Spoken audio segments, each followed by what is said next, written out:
Est-ce qu'au moment où Ben Diarra le disait, la commission de défense du CNT avait, sur la base d'une explication scientifique des militaires, conclu que la guerre sera finie en 6 mois? Et au terme de 6 mois, est-ce qu'on-t-il interpellé encore Sadio Kamara pour savoir, ou Adama Ben Diarra, pour savoir quel cas de force majeure est venu empêcher l'entente des résultats?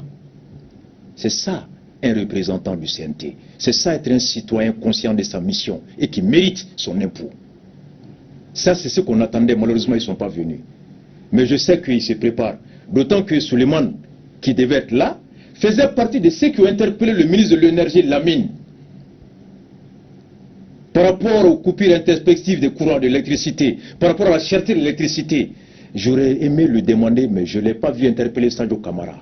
Et pourtant, la dernière législature de IBK, Moussa Diarra a interpellé le général Daïrou à l'Assemblée. Pendant 24 heures, Daïrou a été cuisiné par tous les députés. Surtout.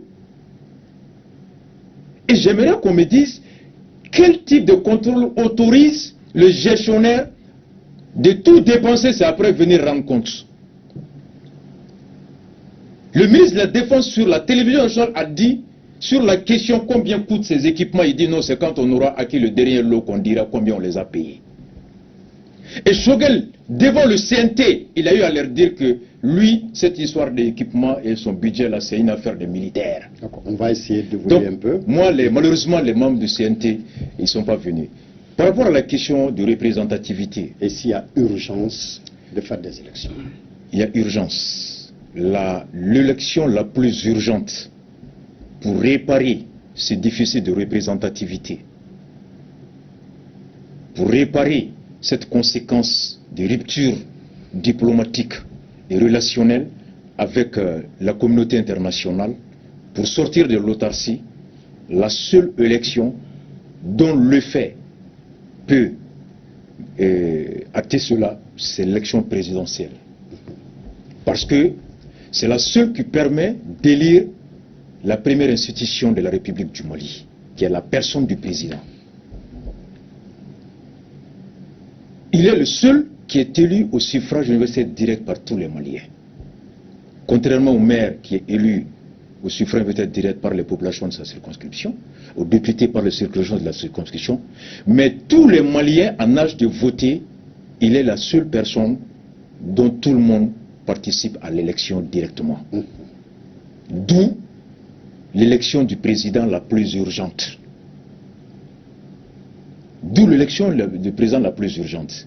Et beaucoup d'autres pouvoirs sont dévolus au président démocratiquement élu, qui ne peuvent, sous peine de violer la loi actuellement, être exercés et dont les conséquences peuvent priver le pays de beaucoup d'avantages.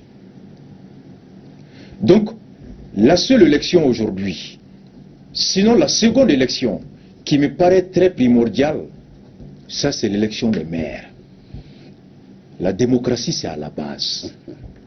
Robert, si la base est bien jurée, ça facilite la gestion des autres segments, aussi bien l'Assemblée que la présidence de l'exécutif. Mais vous l'avez dit, depuis 2016, les maires sont là.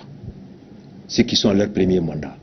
Ceux qui sont à leur deuxième mandat ou troisième mandat. Si moi je vous demande aujourd'hui, est-ce que tu as une idée de combien de temps Adama Sangaré est là? Tu vas réfléchir par 2 fois. Tellement qu'Adama est là depuis longtemps. Mais ce n'est pas de sa faute. Ce n'est pas de sa faute. Tous les élus actuellement ne sont plus représentatifs. Et c'était l'un de nos combats, l'une de nos revendications face à Boubé Ibeka en son temps. Lorsque Boubé avait requis l'avis de l'Assemblée, ou l'Assemblée avait adressé un courrier à la Cour constitutionnelle pour solliciter un avis par rapport à la prorogation, la Cour, dans un premier temps, leur a répondu que la Constitution ne le permettait pas. Non, excuse-moi, c'était Boubé, dans un premier temps. Ensuite, par Isaac Sidibé, la Cour a donné son accord. C'est ainsi qu'on est passé à la prorogation. Et je me rappelle très bien encore une conférence de FSD, Soumaïla, Muntagatal, Shogel était là. Ils ont tous dit, oh, excuse-moi, je ne peux pas confirmer si Muntagatal était là, mais il y avait Shogel, Soumaïla, on dit qu'ils désavouent leurs députés qui n'ont pas suivi la consigne du parti politique, qui était de ne pas voter pour cela. Gassama l'a rappelé plus tard. La plupart des députés se sont désolidarisés de leur parti pour voter la prorogation de leur mandat. Les mêmes à l'époque, dont mon jeune frère qui est actuellement le nouveau gardien du nouveau temple Noussar, faisait partie des grands combattants contre la prolongation du mandat des maires, des députés à l'époque. Mais quand on voit encore les mêmes personnes mises en lieu et place des autorités d'hier font la même pratique qu'hier, en votant la prorogation jusqu'à nouvel ordre des maires. Mais Robert, ça ne va pas. Ça ne va pas. Les maires ne sont plus représentatifs, les conseils régionaux sont pareils.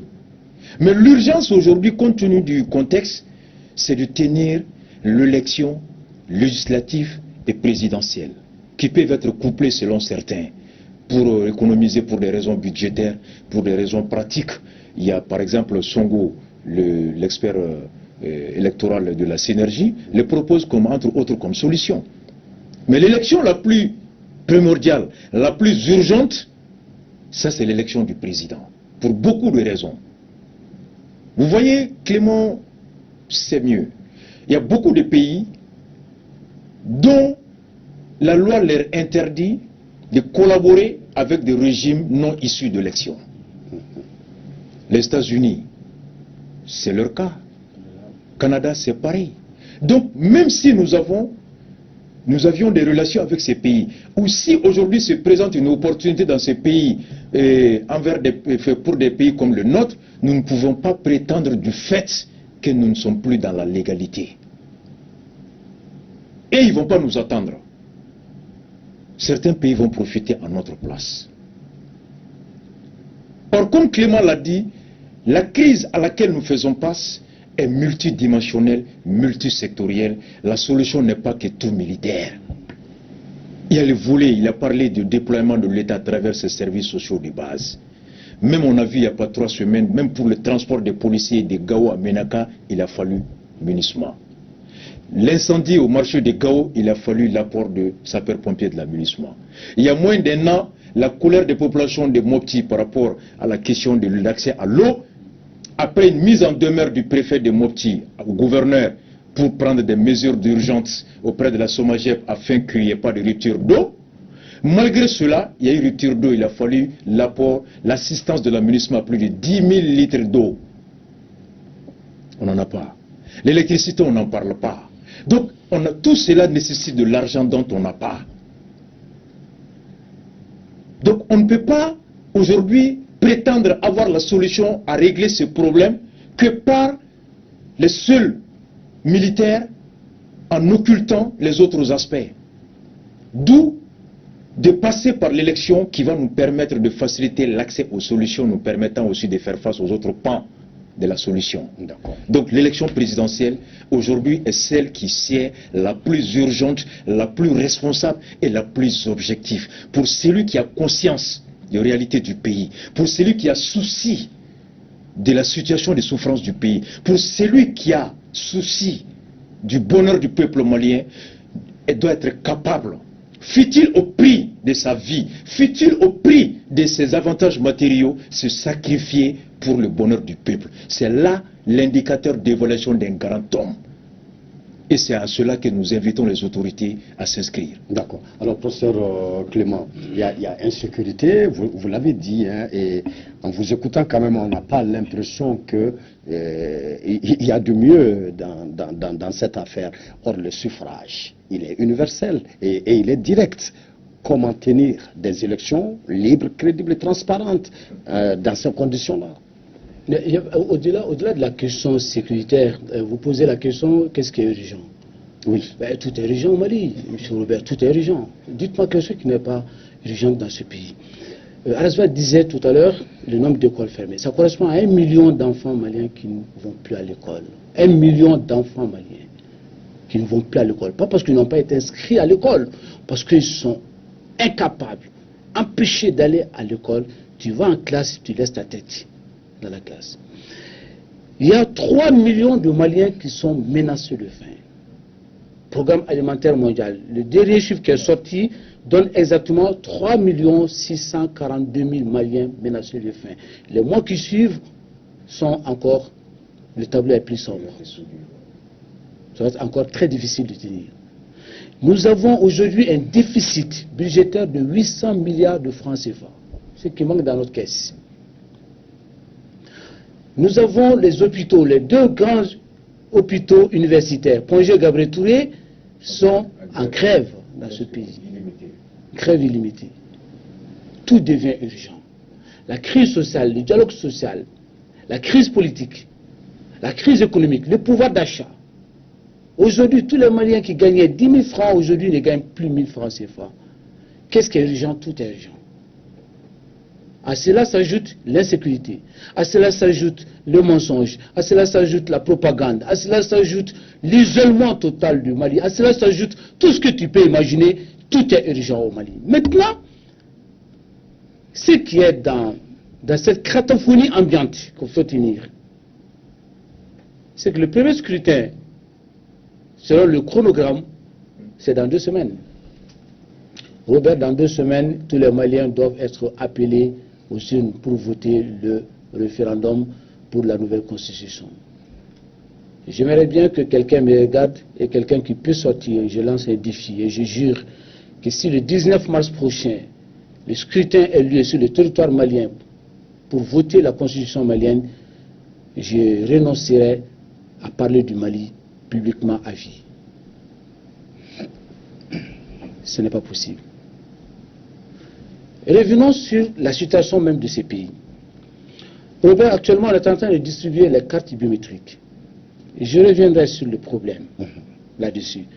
Mais n'oublions pas que la nouvelle répartition territoriale correspond à le découpage. Ça correspond à 19 régions, 159 cercles, 466 arrondissements, 819 communes et 12 712 villages et fractions pour 25 millions de Maliens à l'intérieur comme dans la diaspora.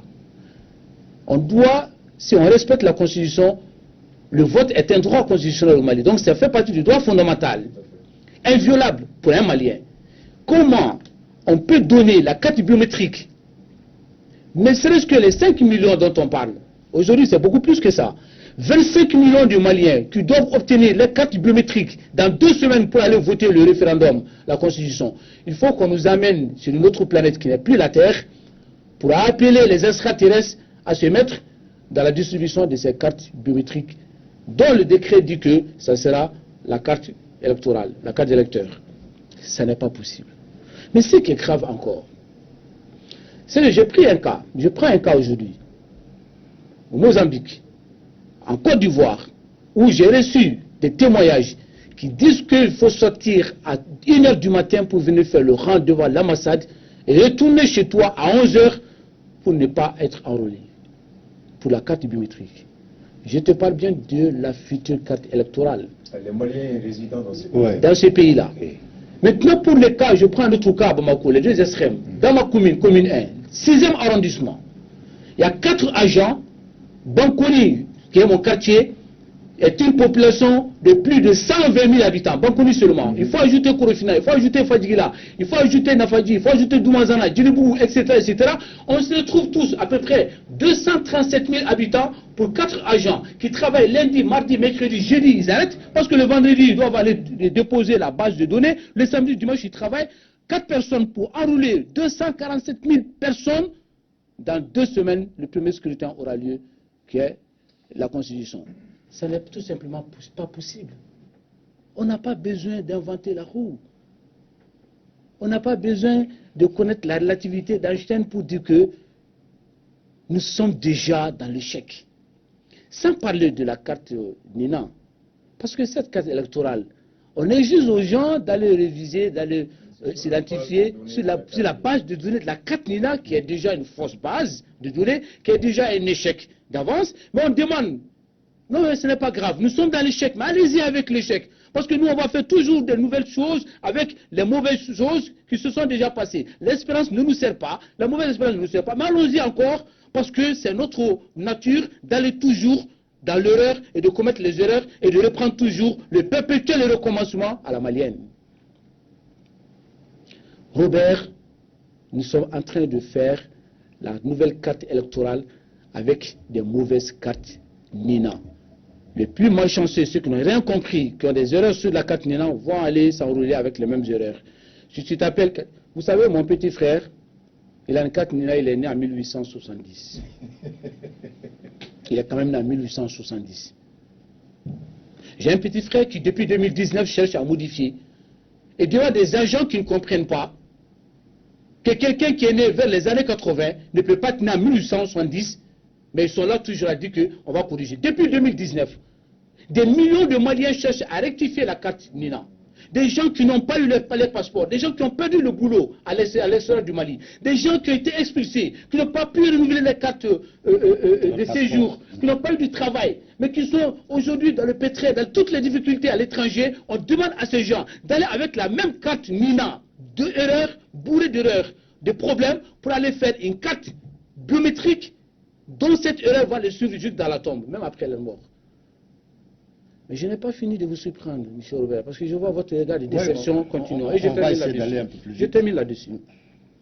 Vous savez, si on veut voter cette nouvelle constitution, il faut la traduire dans toutes les langues nationales, donc dans 13 langues nationales au Mali pour plus d'inclusivité, de compréhension, d'adhésion collective avant le référendum qui aura lieu dans 2 semaines. C'est-à-dire qu'il faut traduire dans toutes les langues. Que ce soit en Peul, que ce soit en Sorey, que ce soit en Soninké, que ce soit en Mianka, en Boumou, etc., etc. Il faut traduire dans toutes les langues. Faire la campagne d'abord d'explication, de compréhension. Quelle est la différence avec l'ancienne constitution? Faire le débat pour expliquer aux Maliens dans toutes les langues.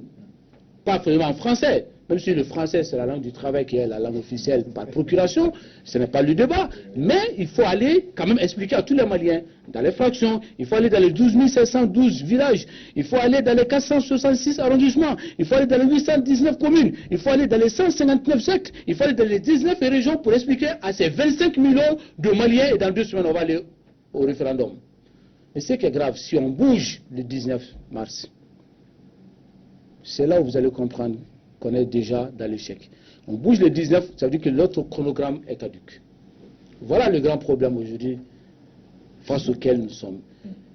Si on ne fait pas l'élection, le référendum le 19 mars, ça veut dire que le chronogramme que le Mali a présenté à la communauté internationale, que le Mali a présenté aux Maliens, qu'on a présenté au monde entier, ce chronogramme est caduc. Parce que le curseur a bougé, il faut faire déplacer tout le reste. Ou il faut déplacer tout, il faut tout annuler et refaire tout. Avec qui on va le faire? Comment on va se positionner? Ça veut dire tout simplement, par réalisme, je le dis ce soir, que rien n'est fait, rien n'est préparé, il ne peut pas avoir d'élection. Il ne peut pas avoir d'élection en 2023. Pas seulement le référendum, mais quand on le décale, ça veut dire que le chronogramme est en caduc, il faut le prendre.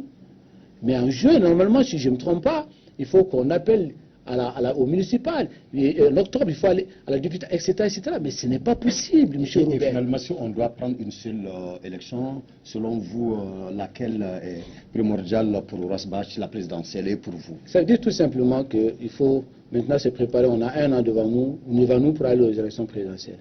Mais pour cela, vous savez que si on continue dans ce même rythme, il n'y aura pas d'élection présidentielle. Avec 4 personnes pour 247 000 habitants de la commune 1, ce n'est pas possible, Robert. Il faut aller dans les villages. Les gens ne savent même pas qu'on est en train de faire cette carte d'identité biométrique.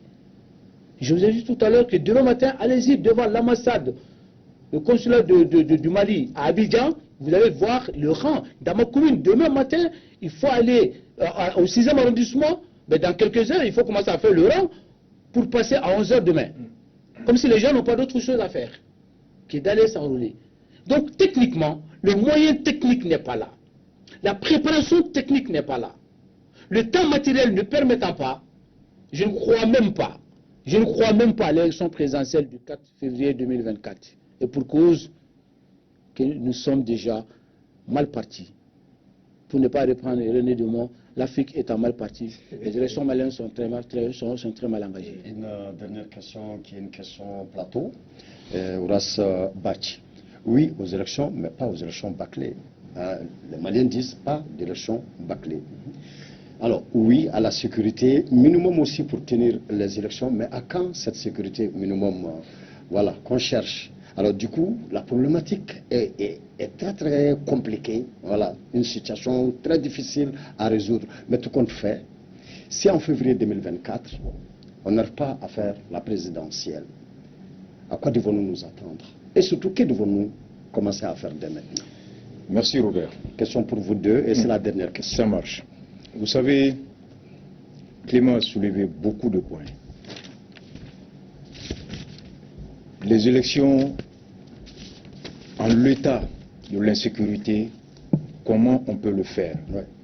Dieu merci, on a un exemple à côté, le Burkina, qui a quasiment une situation similaire à la nôtre, qui a su, par une solution endogène, trouver les moyens de faire une élection, dont les résultats ont été acceptés par tout le monde, sans contestation.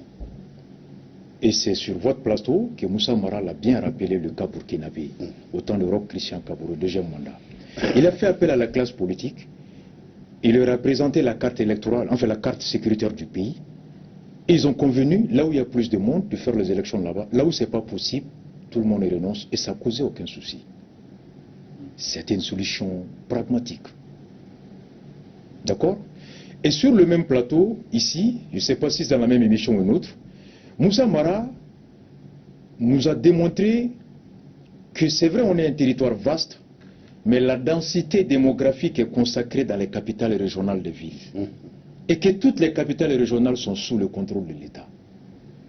Donc, ça veut dire que 80 à 90% des populations sont dans les capitales régionales, dans les cercles où nous pouvons faire les élections.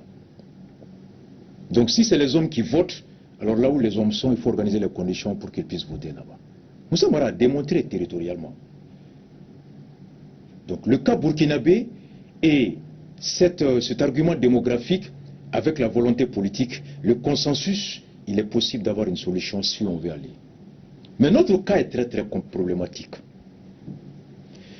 Vous savez, on s'est dit que par réalisme et par sens élevé de responsabilité et par souci des citoyens des Maliens, aucun homme ne saurait se soucier plus de son propre sort que du sort de ceux dont tu as la charge. Ça, c'est les grands hommes. Mais seuls les petits hommes descendent à leur niveau et sacrifient l'intérêt public. C'est ça les grands hommes. On lui dit un grand homme est celui qui est capable de prendre des décisions, même au risque de sa popularité, de sa vie, de son intérêt. L'histoire retiendra que c'est ce qu'il a fait. Et dans notre famille, comme Clément l'a invoqué au départ, le vieux père ou le vieux ou le grand frère ne commence à mettre sa main dans l'an avant que tout le monde ne mange. Il est le dernier à manger. Il doit s'assurer que tout le monde a mangé d'abord. Mais notre cas est problématique. Clément vient de vous donner des chiffres de nombre de cercles. 140 et quelques cercles, 500 ou 700 et quelques arrondissements, 800 et quelques communes. Et c'est des structures administratives qui nécessitent aussi un service adéquat. Donc quand tu prends 149 cercles, c'est 149 4x4. 800 et quelques mairies, tous l'arrondissement, les cercles, il faut la tutelle de l'État. Les arrondissements, les sous-préfets, les cercles, le préfet, les régions, les gouverneurs, ils ont tous des cabinets, des personnels, des équipements. C'est encore un budget colossal. Et Choguel l'a dit avant d'être Premier ministre, il a dit que c'est la mauritanisation. C'est grave. Mais pourquoi on s'attête, pourquoi on s'accroche à faire le référendum? Très peu se posent cette question.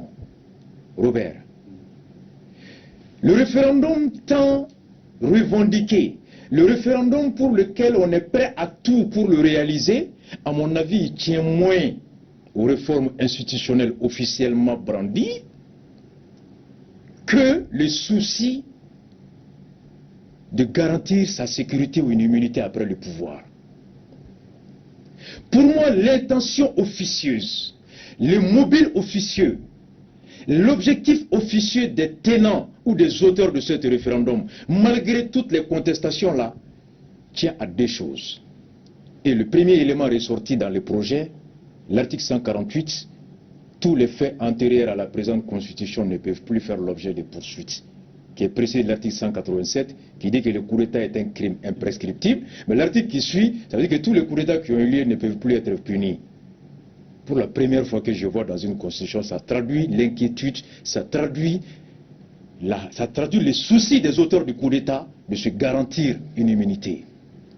Et puisque par une loi ordinaire, sur ton plateau, Mon père, maître Kassim Tapo, l'a dit. Sur le mien, il a dit. Beaucoup de juristes l'ont dit. Ce n'est qu'une simple loi que l'amnistie a été votée. Elle peut être révoquée à tout moment.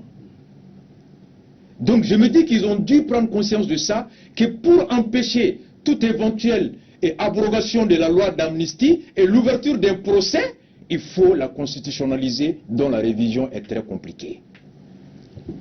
C'est un premier objectif. Le deuxième, pour moi, il a trait à l'actuelle composition de la Cour constitutionnelle. Cela m'a été tiqué par l'explication que Dr Songo a donnée de la composition de l'EJ. 15 membres, dont 4 présumés dévolus à la classe politique a été désigné au final par Assimi. Les politiques ont désigné 8, Assimi en a choisi 4 là-dedans.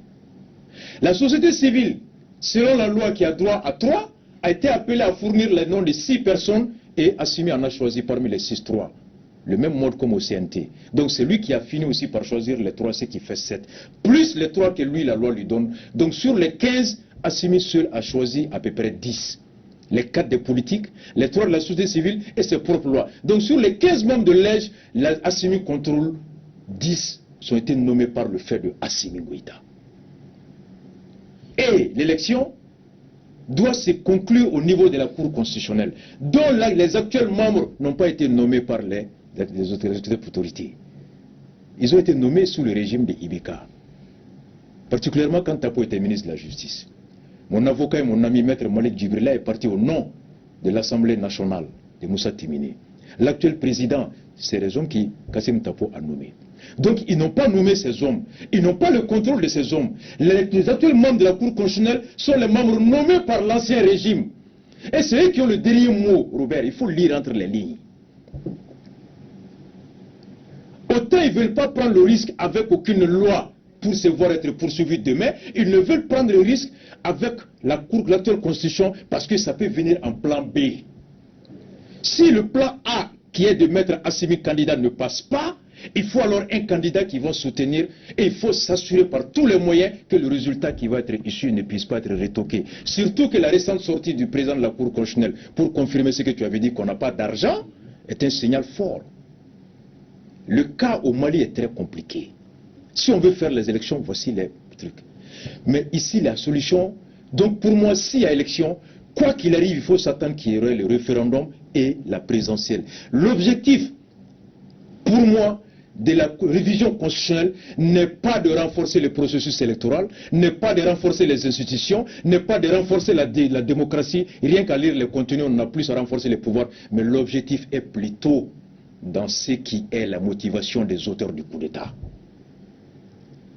C'est là, contrôler la Cour constitutionnelle et se mettre à l'abri d'une éventuelle poursuite demain. Ils sont 5, à la différence de Doumbia qui est seul. Doumbia est le seul à avoir fait son coup d'État. Il n'a à partager son pouvoir de décision avec personne. Au Mali, c'est 4 corps qui ont fait le coup d'État. L'armée de terre Diao, les gardes Moribo Kone et Sadjo, force spéciale Assimi, armée de l'air Ouagui. Ils sont les 4 qui ont fait le coup d'État.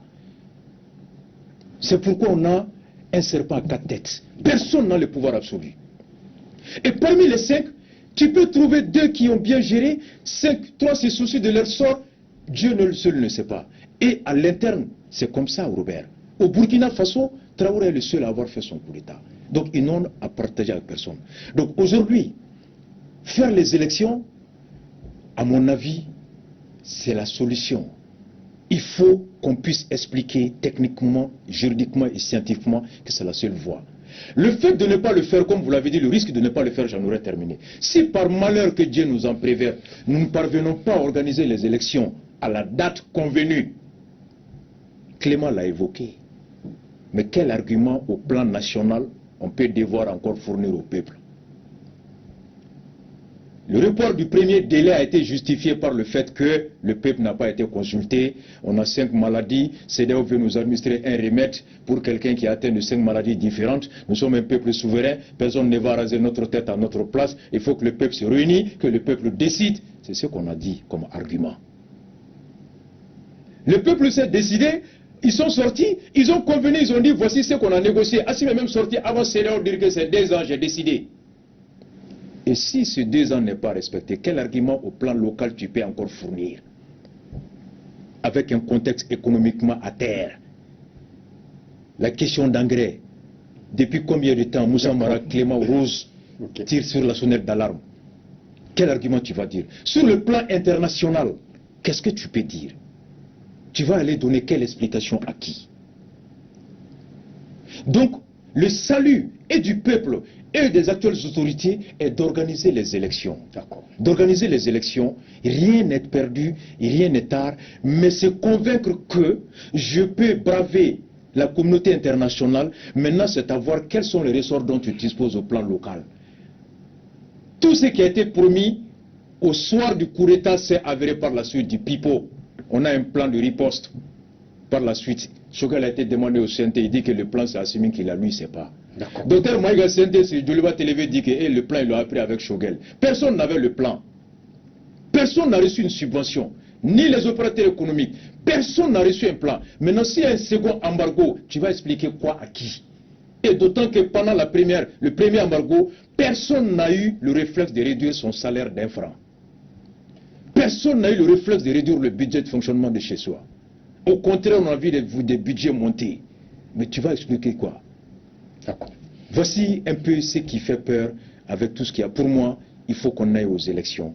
Les élections est la seule voie de permettre au pays, c'est-à-dire que de trouver les solutions nous permettant de résolver tous ces problèmes et de repartir à zéro.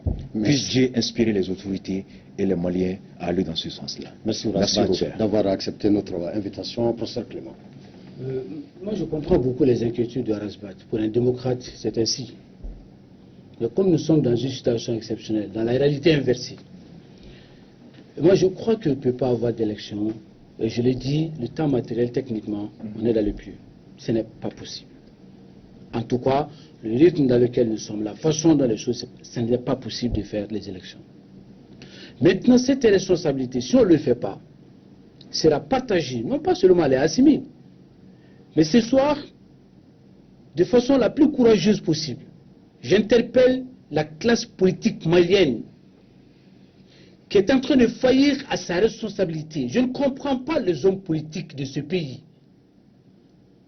Rassemblez-vous et allez-y voir Assimi pour lui dire quelle est votre solution. Si on ne peut pas avoir d'élection, si on est en retard, si le chose ne se passe pas, qu'est-ce qu'on peut faire? Les hommes politiques maliens peuvent faire ça.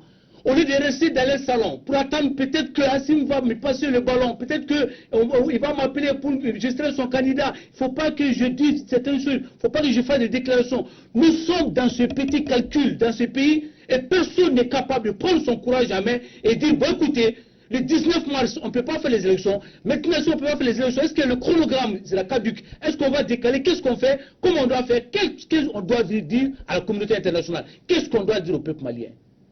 Ils n'ont pas encore ce courage. Quelques déclarations fictives de dire que ceci, c'est là. Il faut que les hommes politiques maliens, il faut que la classe politique malienne s'assume dans sa responsabilité face au peuple malien et face à l'histoire pour dire que, voilà, si les élections concernent les hommes politiques, nous sommes en phase d'une crise, d'une incapacité, voire une impossibilité d'organiser. Quelle est la pirouette? Quelle est la solution qu'on a fait? Ce n'est pas à Rasbat de trouver cette solution. Ce n'est pas à Clément Dambélé de trouver seulement cette solution. Ça revient à la classe politique malienne qui veut gérer ce pays, qui doit s'assumer pour aller dire qu'est-ce qu'on fait. Monter à Koulouba. Assimi est un homme comme tout le monde. Les religieux peuvent faire autant ce travail-là. Ils sont les régulateurs de cette société. Que les religieux se mettent ensemble. La société civile, c'est son rôle. De protéger, de sauver la nation.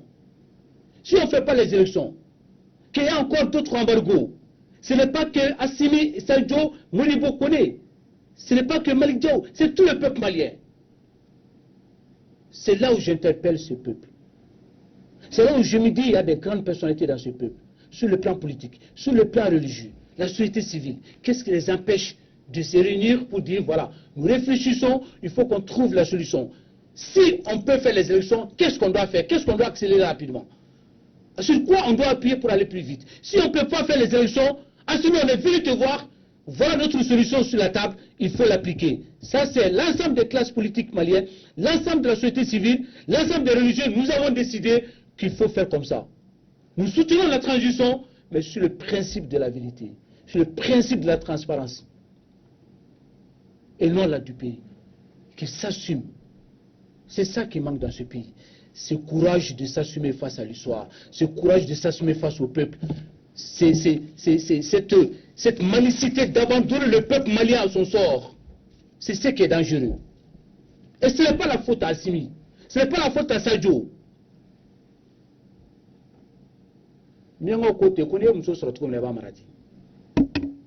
Parce que les hommes politiques maliens, les religieux doivent se mettre, la société civile, au lieu d'attendre que la communauté internationale nous tombe dessus, allons-y voir Assimi. C'est le fils de quelqu'un, c'est le frère de quelqu'un, c'est le collègue de quelqu'un, pour lui poser la question à Assimi, qu'est-ce qu'on fait? Si Assimi n'a pas la solution, apportez la solution à Assimi et avançons. Assimi a trouvé le Mali, il laissera le Mali. Atité n'est plus, Moussa Traoré était là, Moussa Traoré n'est plus. On peut citer 100 personnalités maliennes qui étaient considérées comme des gens irremplaçables. Ils sont tous au cimetière.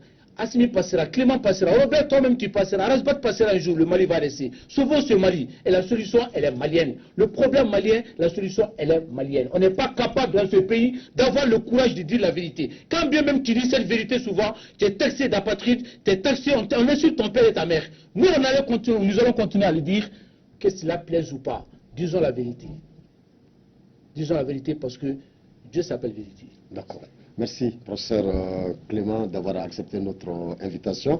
Mesdames, Messieurs, c'était votre émission politique, Le Débat. Désolé une fois de plus, je n'ai pas eu de débat. Voilà, je n'ai pas eu de débat ce soir. Voilà, nous sommes vraiment désolés. Nous sommes vraiment désolés. On aurait aimé avoir des voix discordantes et pas les moindres. Mais malheureusement, qu'ils nous ont fait faux bond à midi aujourd'hui, malgré l'annonce déjà faite et officielle qu'il y aura ces débats avec ces deux invités. Mesdames, Messieurs, merci de nous avoir suivis. Nous étions avec Ouras Bach, porte-parole du CDR Collectif pour la défense de la République, et le professeur Clément Dambélé, venu ce soir